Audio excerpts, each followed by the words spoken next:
Hello, and welcome to another episode of Writing in Cars with Books. I'm Jaclyn. And I'm Phillip. And today we're discussing Concrete, Volume 1. This is Depths. Depths? Yes, we'll go with that. Depths. Yes. By Paul Chadwick. Yes. Dun, dun, dun. You took my line. Issue 4. What am I saying? I have no idea. Issue 4 of Philip's picks for his birthday month. Episode 4. Sure. Yeah. Words are hard, okay? It's all right. It's all right. We're good. We're good to go. That's fine. Paul Chadwick's Concrete. Part man, part rock? Question? Over 7 feet tall and weighing over 1,000 pounds, he is known as Concrete, but is in reality the mind of one Ronald Lithgow. Trapped inside of a shell of stone, a body that allows him to walk unaided on the ocean's floor or survive the crush of 1,000 tons of rubble in a collapsed mineshaft. That's spoilers for 2 of the stories. I mean, that's, But prevents him from feeling the touch of a human hand. Aww. Oh, that's so sad. Okay. So this is a collection of over 5 stories. Right. I think it's considered issue 1 through 5, but they were standalone stories published in Dark Horse Presents. Correct. And as told by Philip. Yes. Yeah, you're correct. That's what you told me. Yes, that's what I told you. Yeah. Okay. So, tell me why this is one of your favorite characters. Because he's concrete. I mean, what more? Your reasons are never good. What? Why do I have to have a reason? Just give me a reason. Just a this little is one of those books. Enough. This is one of those books that I think, like, it starts off, it's really like single set stories. And so you kind of get a story, you don't know a whole lot about him. It just is. And people are just like, yeah, there's this thing. Yeah. Right? He's very famous, very well known. Right. And of course, my first question is, do we get his origin? Right. And I think, once again, he showed up in an anthology first, right? So Dark Horse Presents was an anthology. So you kind of have to just go with it, right? And then as the story progressed, we get more and more of his story. Like, this is just his first appearances. But as it continues, he gets, like, you learn more about him and who the person he is and isn't, and then how everything works. And there's a sci-fi element, of course, to all of this, which is good. And Concrete as a whole was not really, I'm not going to say he was not a good person or a bad person. He was just a good person. He was a writer, right, for a politician. Yeah. He did speech writing. But yeah, I would say he was a good person. Yeah, and so I think it's just him trying to figure out, like, who he is, and he wants to do the right thing, and so he does have a hard time because he now is Concrete. Yeah, they didn't try real hard on that nickname for him. No. Okay, but you get his origin like halfway through this book, and I'm going to be honest, I wanted a little bit more from that. So, he was camping with his best friend, and they're like, ooh, what's that over there? And they decided to climb this giant freaking mountain that had a cave on it, and they go into this cave, and oh my god, there's like, oops, did I just turn this thing off? I have no idea. Is it flashing? No. My bad. I'm back. Okay. So, they go into this cave, and there's aliens? Question Maybe. Mark? We think so, yes. As far as we know here, yes. And it wasn't just him, it was his buddy too, right? Like, there was lots of different concretes at the time. Essentially, skipping a little bit, they wake up in these other bodies. They look like concrete Frankenstein monsters, and their brains have literally been implanted into these concrete cyborg. They call them cyborgs sometimes, but they don't look cyborg to me. But I guess underneath the concrete, they could be. Well, I think people just assume. Yeah. That was the government. Oh, that's the government answer. That's the government answer. Is they're cyborg. He's a cyborg. They didn't want to talk about aliens. They would rather it be a government conspiracy than an alien conspiracy. Right. So that's how he's kind of out on his own. Is he's let the government say that he was a government experiment. He's a cyborg, but because they don't want to talk about aliens. Yeah, and we don't know what happened to his friend. No, we don't know what happened to the other ones because one of them was a dog brain was put in one. Oh yeah. So we find out later though, like, okay, I don't really know. He doesn't know what happened during that time, right? Because he's disconnected from his body, but his brain is intact. Right, he doesn't. Right. So he wakes up not knowing what happened. Correct. So there's obviously a gap there. Cool. But he does see his body. But he sees his body. It's like a freaking zombie. Yes, it's once again these aliens are doing experiments on him, right? Yeah. So. But I feel like that part was kind of glossed over. And then after something happens to his friend, we don't know. To be fair, though, like from a storytelling perspective, I think the origin of how he knows it would probably be how it sort of kind of happened. Like you wouldn't know all this stuff, so it's all from his point of view anyway, right? Yeah. Like he's telling the story. No, I understand the gap. I was just like, I want to know more, and but you're not going to know more because he doesn't know more to tell you. And you will later on. Because he's telling his assistant. Right. And so we're learning with his assistant. Correct. But my favorite part of that is he goes to his old boss, the politician, and is like, hey, it's me. I'm in this body now. And he's like, yeah, okay. He just goes with it. There's no questions asked. Well, I mean, yeah, it's... Because, I mean, he, I guess, has the same speech patterns. He knows everything the same. We're just like, oh, yeah, you're a concrete body now. Like, it was never a conflict. It just was. Yeah, and I see some of that stuff is just unnecessary to tell a story to me. I like conflict. Yeah, well, there's just... There's not really conflict in this book. Like, I don't need all that stuff. Like, let's just move on, man. Yeah. Like, you don't have to sit there and make a big deal out of everything. Like, we know this thing's going to happen. Yeah. Let's just move on. So, the first story is he is a hero. He helps people out of a collapsed mine. Right. And then the second story was like, what the heck? He wants to journey across the ocean. He's trying to set a Guinness World Record. Yeah. And so there's a boat with him, his assistant, his doctor that is doing tests on him, and then like these two other dudes. I guess one is the Guinness guy and one's the captain. Captain, yeah. Right. And they're on a boat, and concrete's like falling behind him, and he's got these giant metal fins and like a tank. It's so strange. A float tank. Yeah, a float tank, sure. And he's concrete. He's got to have something to make him a little bit buoyant. Buoyant. It's very, very strange. But anyways, big storm comes through, capsizes the boat. And so the three humans, because the captain goes down with the ship, of course. Hence Titanic. It's music. a survival story. Yeah. And then they're just in like a lifeboat and concrete swimming behind them for weeks. Weeks. Right. I mean, they eat a turtle. They have to live. They do. They didn't talk about how they did water. So I think what you're like you're focusing in on things, but I think a lot of the early stories was trying to explain to you what the limitations of this really is, though, right? It's like there's a bigger journey there. Like when you watch it, instead of just going, "What the heck?" There's a guy in a concrete body, but it's even talking about the whole point of both of those stories is about what the limitations of a human body or anything is, right? And like what people can survive. But how regardless. did they survive that lifeboat without water? Concrete literally just splashed water on them so they could get water through their skin. They never drank water. Yes, they did.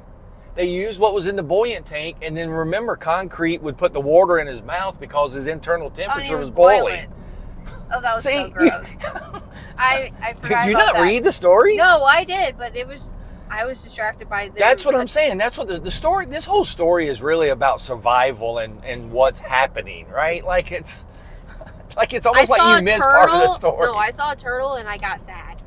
But they used every part of that turtle because they used the shell for shelter from the sun.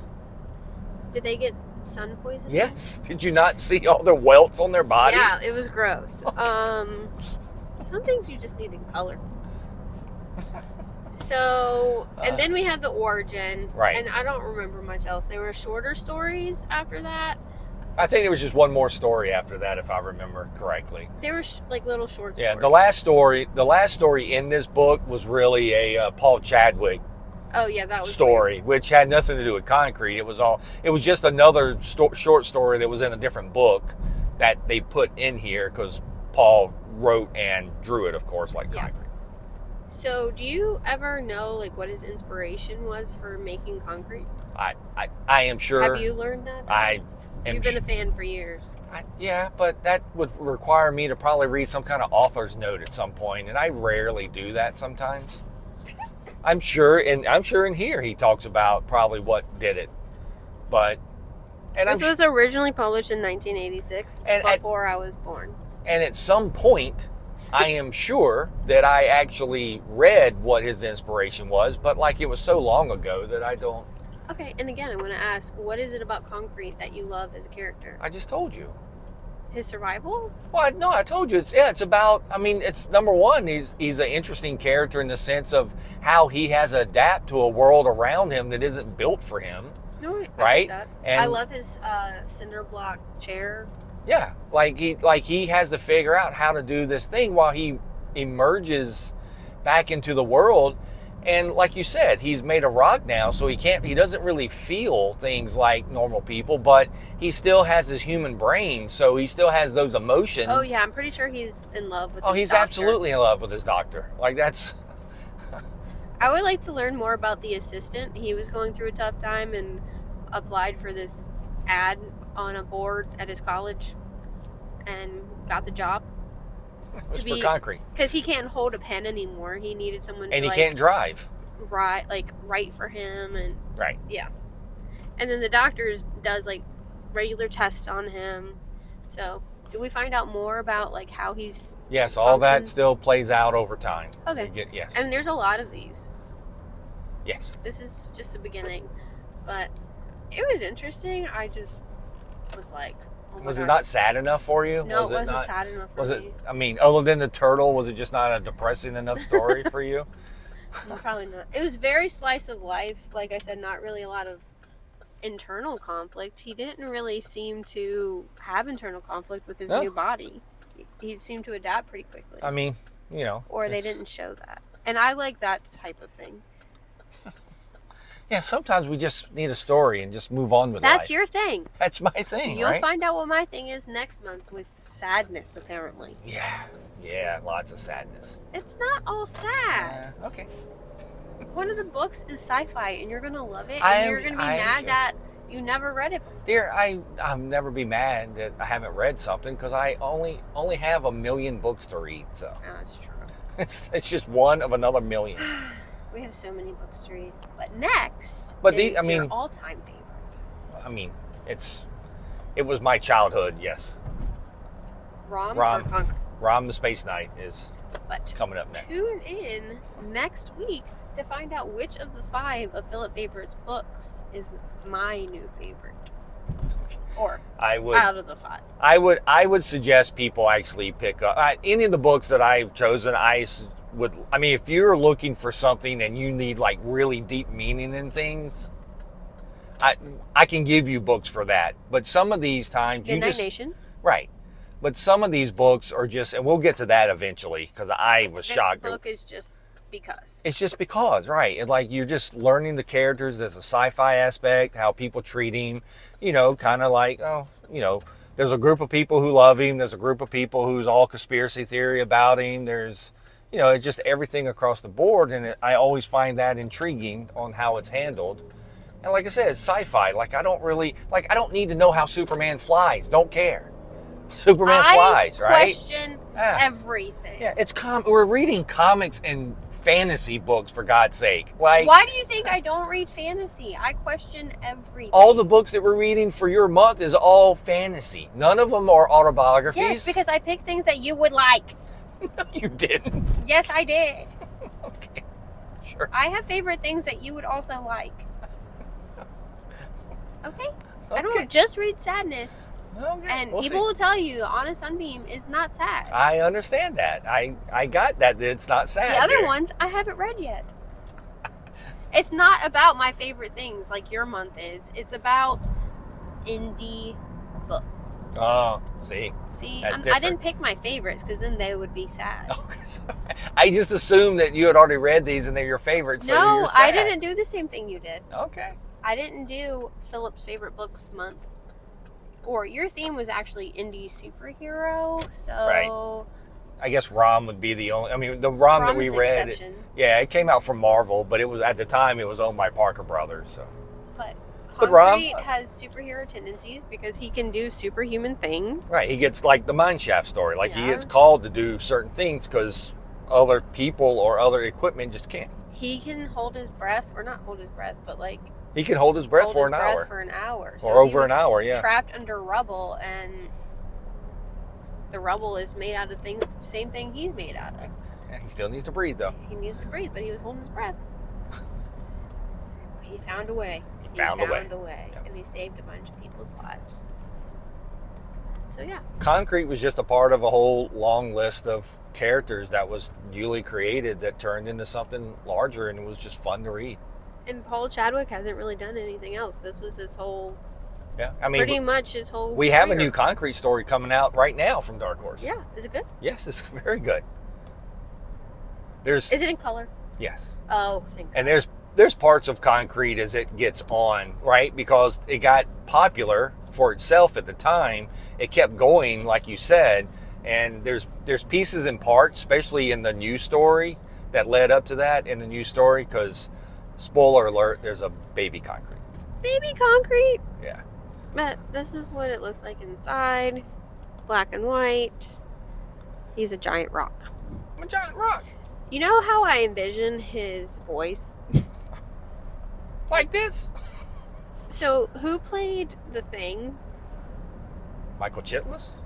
In that movie? Which Thing? There's lots of Thing movies, Fantastic Four. right? Which Fantastic Four? There's only The been one like with the four of them. voice that talks like this.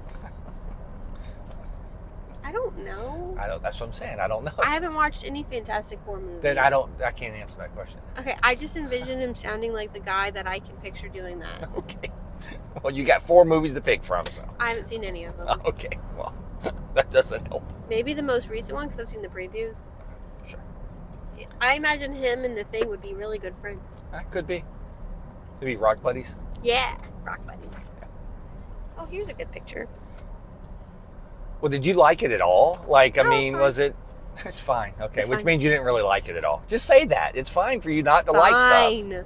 It's fine. It took me a really long time to get through it because it wasn't holding my interest 100%. Okay, just say you don't like it. It's fine. I for you. said it was fine. I don't Everyone, have that means for her, she did not like Concrete. So to, that's if he just says it's fine, that means he liked it. yes. Me saying it's fine means I liked it. I would give it 3 stars. Oh, come that on. means it's fine. No. I don't buy that. What? All right. Anyway, we're done here. We're done here. Are We've you done mad enough. that I didn't like your favorite book? Not at all. Aw. You haven't liked any of them. Yes, So- I have. No, you didn't. You What haven't do liked you a single one of them. mean? Anyway, that's a conversation for a different time. Okay. Well, I think you're sick of me now, so we're gonna sign off. Okay. Bye. Bye.